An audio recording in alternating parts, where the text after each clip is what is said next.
no entiende completamente por qué está mal aquello. Además de familia, tiene acceso al domicilio. Bueno, entonces, ¿podría solventar un peligro de entorpecimiento de actividad probatoria el fiscal o no? Sí, claro. Y eso sería más sólido que hablar de peligro de fuga. Claro, podría decir también peligro de fuga por la gravedad, etcétera, pero yo centro en la cuestión del entorpecimiento. Y entonces ahí sí la defensa tendría mayores problemas para descartar aquello, ¿no? Muy bien. Ya es posible hacer alguna argumentación de que no hay peligro de entorpecimiento. Por ejemplo, podría decirse, bueno, como ya la menor declaró, entonces ya no va a tener más declaraciones, consiguientemente ya no va a haber forma de que cambie. Sí, no, porque qué tal si hay una declaración complementaria y además pudiese ser que la citen para que declaren el juicio. En fin, pero ahí podríamos decir que la postura de la Fiscalía se robustece otra vez, ¿no? Entonces, ¿cómo debe hacer pues la Fiscalía para presentar su caso, no? Tiene que descartar todo lo que le resulta favorable, por supuesto, sin esconder sus debilidades, pues si no la otra parte se las va a sacar en cara. ¿Ya? Pero con el propósito de que el juez tome esas fortalezas de su postura para convertirlas en fundamento de su decisión. Para que el juez diga, y prisión preventiva por esto, por esto y por esto. ¿Correcto? Muy bien. ¿Y como jueces qué decidirían ustedes? ¿Prisión o no? En este caso. Así como hemos exhibido las posturas de ambos. ¿Darían prisión preventiva o no?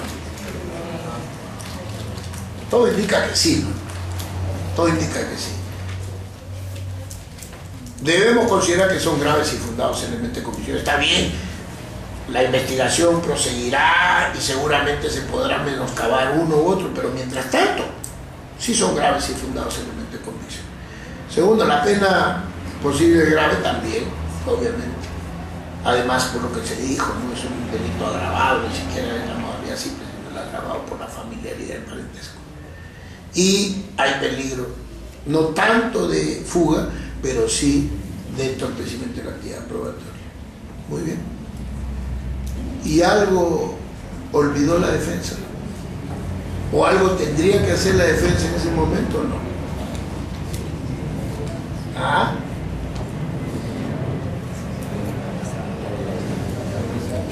O ya simplemente le alcanza su frazada al médico. ¿Ah? Argumentar que se encuentra siguiendo un tratamiento médico y que eso impediría un peligro de fuga y que vaya a evadir la acción. Ya, bueno, ya eso ya se discutió, el juez dice que sí, que hay peligro de fuga. Arresto domiciliario, porque tiene más de 65 años, Claro. enfermedad grave. Claro. Muy bien. Entonces la defensa debería decir, ¿no es cierto? En ese momento, señor juez, usted decidió la prisión preventiva, por lo tanto planteo, como dice el código, la sustitución por razones humanitarias. Es una persona que está con una enfermedad, que es el cáncer, no se ha puesto en duda, y entonces podría ser aconsejable que usted disponga que quede arrestado en su casa. No porque no merezca prisión preventiva, es de la gran diferencia con el sistema viejo.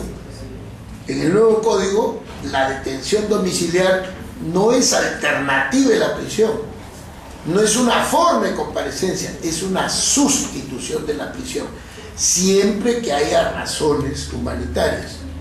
Por eso cuando esas circunstancias del imputado cesan, se va a la cárcel, no queda en comparecencia. Supongamos una mujer embarazada, da luz y después de dar a luz, como ha merecido prisión preventiva, va a la cárcel. Se sana el enfermo, ¿no? Ya puede afrontar su enfermedad en mejores condiciones, se va a la cárcel. Por eso la detención domiciliaria en el nuevo código es sustitutiva, no alternativa. Pregunta, en Lima, donde ya se ha puesto en vigencia el nuevo código para prisión preventiva, y algunos artículos que tienen que ver con ella. ¿Está comprendida esa detención domiciliar sustitutiva? O en Lima todavía la detención domiciliar es una forma de comparecencia que se da a quien no merece prisión preventiva. Ese es un punto bien interesante, porque miren, hay algo que yo quisiera compartir con ustedes. ¿Qué dice la ley? La 3076. Miren lo que dice. Dice: puesta en vigencia de artículos del Código Procesal Penal. Dice: adelántese la vigencia de los artículos y para nuestros propósitos 268, 269, 270, 271. Y paramos de contar, porque ya después se pasa al 311. ¿No es cierto? Entonces, en materia de prisión preventiva se ha adelantado la vigencia de estos artículos. Pregunto, ¿se ha adelantado el artículo que se refiere a los plazos? ¿Se ha adelantado el artículo que se refiere a la variación? ¿No? ¿Se ha adelantado el artículo que habla de la detención domiciliar como sustitutiva? Ahí viene el gran problema, ¿no? Por eso le decía, ¿y por qué plazo se va a autorizar la prisión preventiva? ¿Solo por los 9 meses y 18 de los que habla el nuevo código? ¿O los plazos de la legislación del 91, que son diferentes? No se habla de 36 y esas cosas. Aunque claro, con la ley 30.077 se han cambiado también los plazos de la prisión, los plazos de la investigación, y entonces solo que eso va a entrar en vigencia recién en diciembre, ¿no es cierto? Porque tiene otra lógica, y no para todos los delitos, sino solo para los delitos que se dan en el marco de la criminalidad organizada.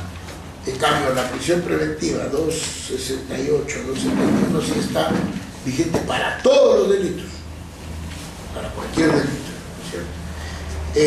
Probablemente no ha sido la mejor solución, ¿no?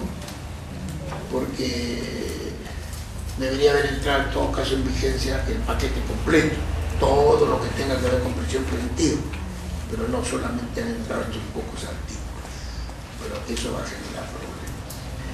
Bueno, entonces, ¿darían ustedes prisión preventiva? Yo creo que sería lo acertado, pero si estuviese en vigencia todo el código, seguramente podrían discutir, porque tampoco es obligatorio, no dice el juez deberá, sino podrá, ¿no?, sustituir la prisión preventiva por detención domiciliar según razones humanitarias.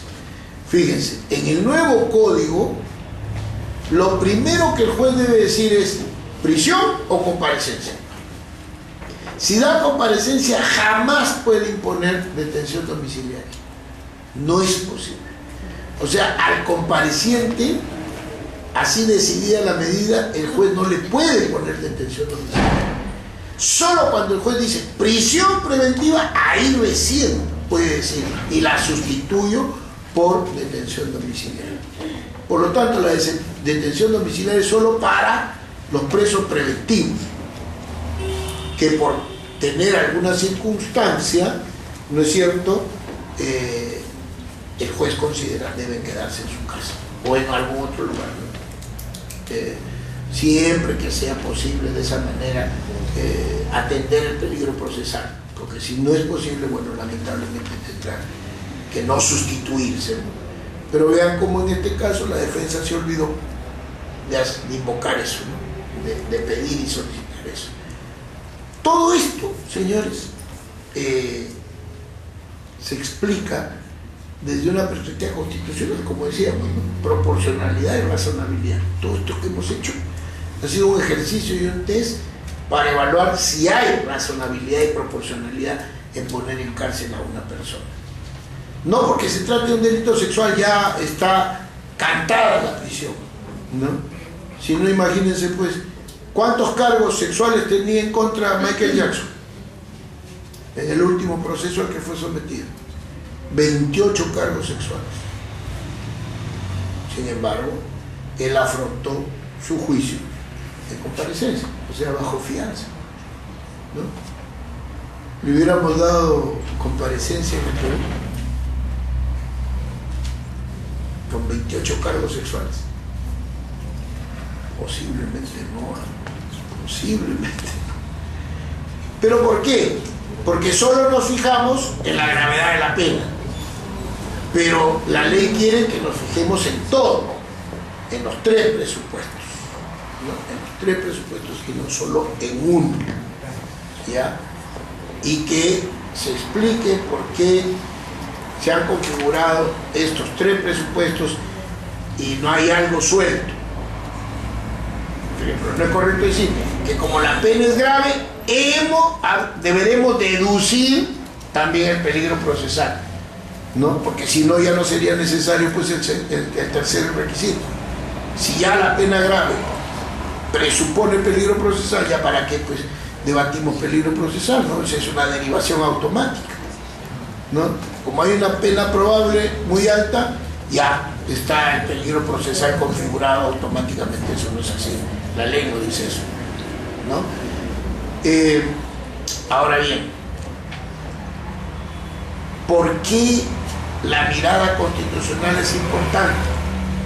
Porque esa impronta constitucional que pauta el proceso tiene su desarrollo ordinario en el código, y el código tiene a su vez un título preliminar, y ese título preliminar, que son 10 artículos en romanos, dice en su artículo 10 que deben ser sus normas tomadas para propósitos de interpretación. ¿Esto qué quiere decir?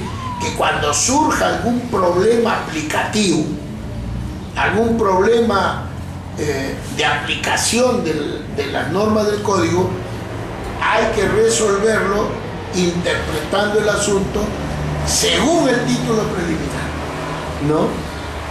Y dar una respuesta lo más plausible que sea posible a ese problema, porque es la única manera de preservar el modelo, puesto que el título preliminar es el que recoge el modelo constitucional.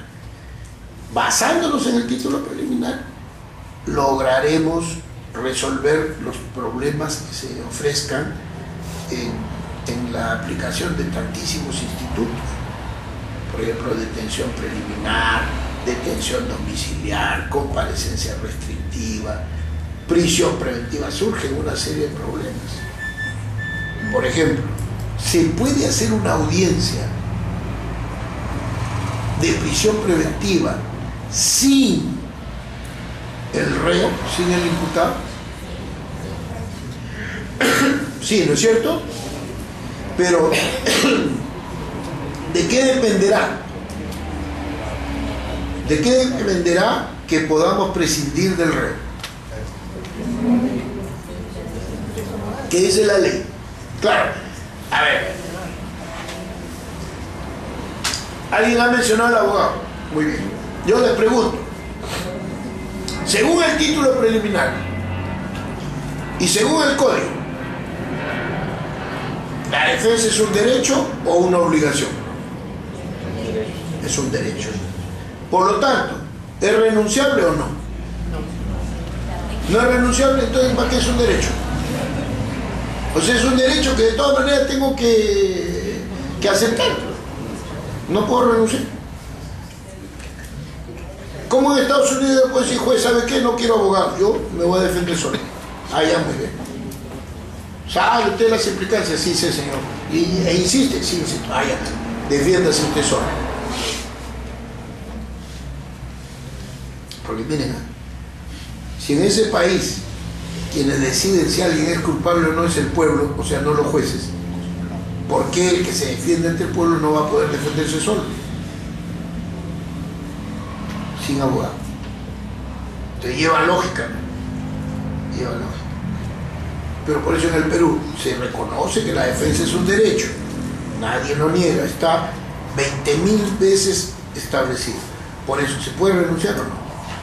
Y si no se puede renunciar, ¿por qué? En algún lado la Constitución o el Código dice, ¿la defensa es irrenunciable? Si no lo dice, ¿se puede renunciar? Porque no hay prohibición. Los derechos humanos. ¿Ah? Los derechos humanos. Correcto. Pero dice que uno no puede renunciar a ese derecho. O no dice nada al respecto. Solo dice que tenemos derecho a la defensa y punto. ¿Qué tal si en la audiencia de prisión va el reo y cuando están en la acreditación dice: señor juez, un momentito, yo a este no quiero ni verlo, este defensor no me convence, yo no quiero defensor porque ya me han traído muy malas experiencias, yo renuncio, no quiero saber nada con los abogados, yo solito me puedo defender, he estado leyendo mi código ahí en la cárcel y creo que me puedo defender. No. Miren, le planteé eso al juez, el juez no puede seguir su audiencia si no resuelve ese pedido que se le está haciendo el propio reo, el propio imputado. ¿Ustedes qué harían como jueces? ¿Le aceptan o no? Allá muy bien, señor, después de las advertencias, mire, puede usted salir de choy con el asunto, pero ya, porque usted no es profesional. No, doctor, yo entiendo, comprendo, todo lo que usted me dice lo entiendo, pero así, entendiendo, de todas maneras, quiero renunciar. No estoy de acuerdo con que un picapleitos esté acá a mi lado. Porque me trae mala suerte, es peor que un gato negro. Así que si me voy preso, miré por lo que yo he hecho, no por lo que Satanás sabe. Puede decir, nadie sabe cómo un reo va a plantear sus cosas, ¿no? Claro. ¿Ustedes qué harían? Porque miren, si no resuelven eso, ¿cómo continúa la audiencia? No pueden decir, ¿sabe qué? Vamos a resolver al final. Oiga, señor, ¿y entonces para qué estoy planteando mi pedido? ¿No? ¿Cómo harían? ¿Qué resolverían ustedes? El código no dice nada explícito. Entonces, el título preliminar, ¿qué nos indica? La Constitución. ¿Qué modelo? ¿Qué régimen? Esa es la gran virtud de la Constitución y del título preliminar, pues, que nos habrá de dar respuestas para cosas tan límites, ¿no? Tan complicadas, que parecieran no tener solución. Hemos dicho que el nuevo modelo pasa de lo escrito a lo oral, pasa del expediente al régimen de audiencia. ¿Algo dice el código sobre cómo deben ser las audiencias o no? Sí lo dice muy claramente. Para las audiencias previas, que no son de juicio, la norma que debemos siempre tener en cuenta es el artículo 8. Porque ahí en el artículo 8 se nos dice cómo son las audiencias, quiénes deben intervenir necesariamente. Y entonces, y con mayor razón, eso se hace cuando se habla de las sesiones de audiencia de juicio, ¿no? Con mayor razón. Acá estamos hablando de audiencias incidentales o previas, pero también hay audiencia de juicio, pero en alguna medida siguen pautas semejantes sobre quiénes deben estar presentes, salvo algunas modulaciones, ¿no es cierto? En el régimen de audiencias incidentales, ¿quiénes necesariamente deben estar? Porque si no, son nulas o no se pueden hacer. El juez, el fiscal, el abogado defensor. Y el reo, no necesariamente. No necesariamente. Puede no estar. Pero sin el abogado defensor no se puede hacer audiencia. Por lo tanto, si el juez le acepta que renuncie, estaría matando su propia audiencia. Sería una audiencia nula de toda nulidad. Entonces le tendrá que decir, ¿sabe qué? Muy bien. Se toma nota de su pedido, de su especial ojeriza con los abogados, pero lamentablemente, señor, en esta estructura procesal no se puede prescindir del abogado. Así que así a usted no le guste, le saque la lengua o no lo quiera mirar, ese señor va a estar ahí sentado y articulando a favor de usted. ¿Correcto? No se puede dejar de contar. Yo podría prescindir de usted, si usted quiere, no venga. Pero este señor sí tiene que estar. Porque no hay otra forma. Para nuestra estructura, Estados Unidos es Estados Unidos y tiene su forma de proceso acusatorio adversarial. Nosotros tenemos nuestro tipo de proceso. Y nuestro proceso dice que un sujeto imprescindible para que una audiencia pueda marchar es el abogado defensor. ¿Esto cuándo se confirma? Se confirma lo siguiente. A ver, la declaración ante la policía de un imputado sin el concurso de un fiscal, ¿tiene validez o no? Y al mar, digamos en Lima, acá en el centro, ¿tiene validez? ¿Qué dice el artículo 72 y 62 del Código de Procedimientos Penales? Que las actuaciones policiales con el concurso del fiscal tendrán valor probatorio. Con el concurso del fiscal y mientras no sean contestadas, dice el artículo 62. Eso mismo dice el Código Procesal Penal. El Código Procesal Penal dice que la policía está facultada para tomar declaración del imputado así el fiscal no esté, siempre que cuente con abogado defensor. O sea, aquí ya no es la regla del pasado código, ¿no? Aquí bastará que esté el abogado defensor de elección o público para que esa declaración, aunque no esté el fiscal, tenga valor. Fíjense, importante, ¿no? ¿Por qué? Porque se revalora la defensa técnica, que es la defensa del abogado. No, yo me acuerdo, pues soy de esa época, ¿no es cierto?, de los llamados defensores de oficio, que solo existían en tribunal, nada más. ¿Qué iba a haber defensor de oficio en el juzgado, no? Solo había en el tribunal. Y nuestro defensor de oficio, que en la Inquisición se llamaba defensor de pobres, ¿no? En la época de la colonia sí se llamaba defensor de pobres, y luego en la República defensor de oficio, y ahora defensor público, ¿no? Que es lo correcto. Bueno, pues yo le estoy hablando del 80, solo había defensor público de oficio en los tribunales, lo que ahora son salas, ¿no? Pero ese señor recibía el expediente el mismo día en que iba a empezar el juicio. ¿Cómo hacía? Será pues mago, genio, mandrake, no sé, pero tenía que defender. Y era casi como un convidado de piedra, ¿no? Un primo de tercero, cuarto grado. Se le zarandeaba o se le apilaba de expedientes, etc. Porque ese era el concepto, pues, ¿no?, de defensa técnica. Algo así como una cuestión cosmética, para que no haya nulidades, ¿no es cierto? Pero ahora no.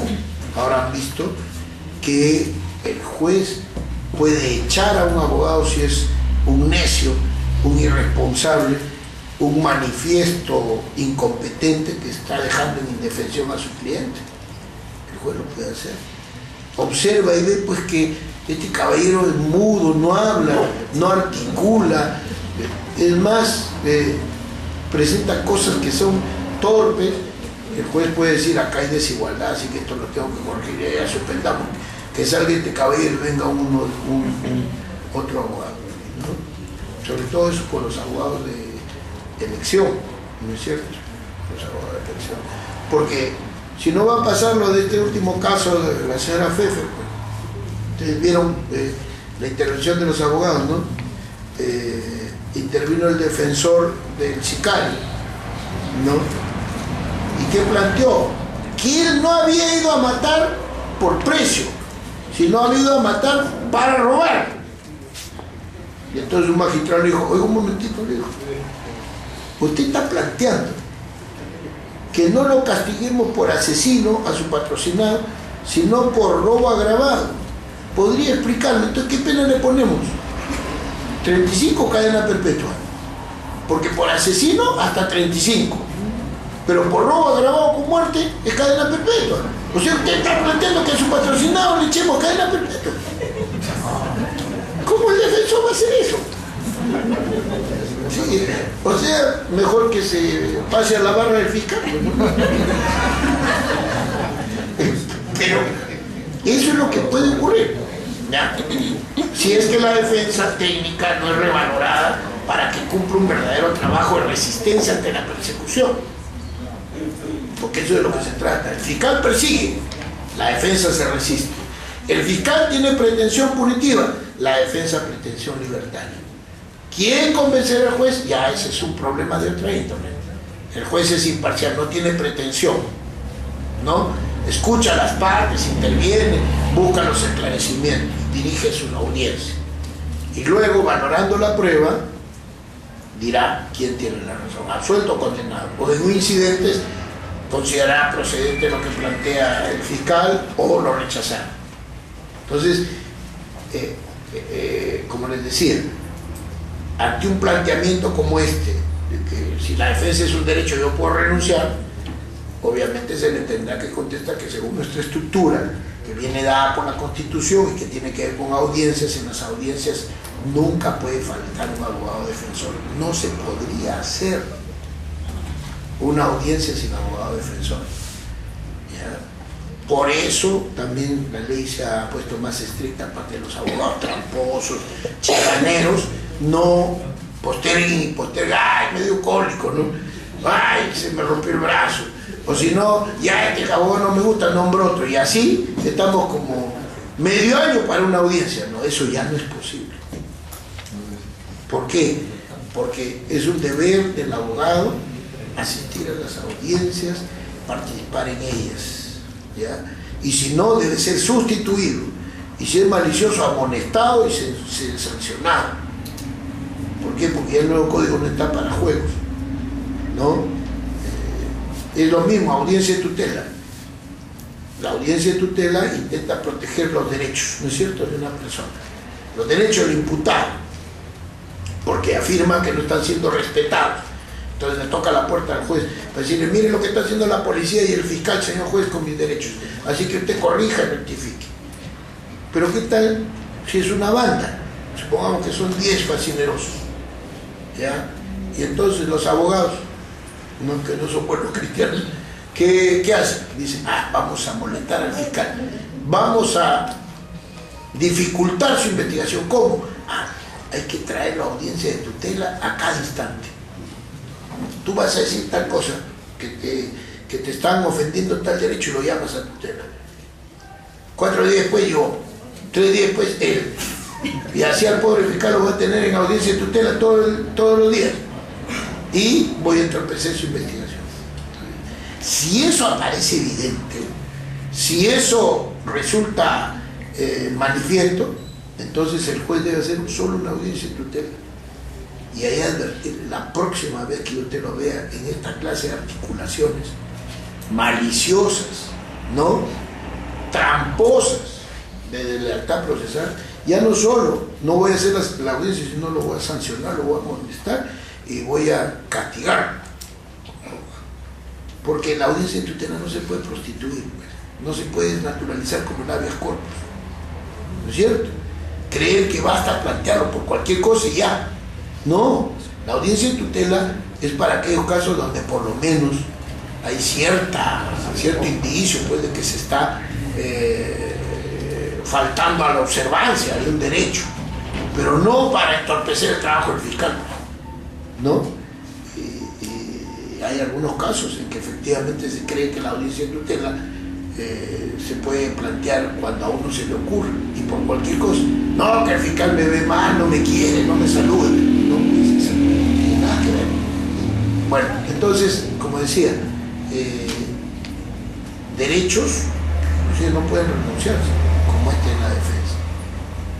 Y por eso decía que en una audiencia es posible que no esté el reo, pero bastará que esté su defensor para llevarlo adelante. Y yo les preguntaba, ¿no?, si en prisión preventiva puede no estar el reo y llevarse adelante. Ustedes han dicho que sí, pero ¿en qué caso? O en cualquiera. ¿Qué dice la ley? Por ejemplo, ustedes están en una audiencia y no está el reo. Tendrán que decir, bueno, ¿y el reo? ¿Por qué no está? para poder seguir, ¿no es cierto? Para poder seguir la audiencia, porque la regla es que en prisión preventiva esté el reo, que esté la persona sobre la cual se va a decidir, pero no es absoluto. Por eso que ustedes han dicho correctamente que pudiera no estar.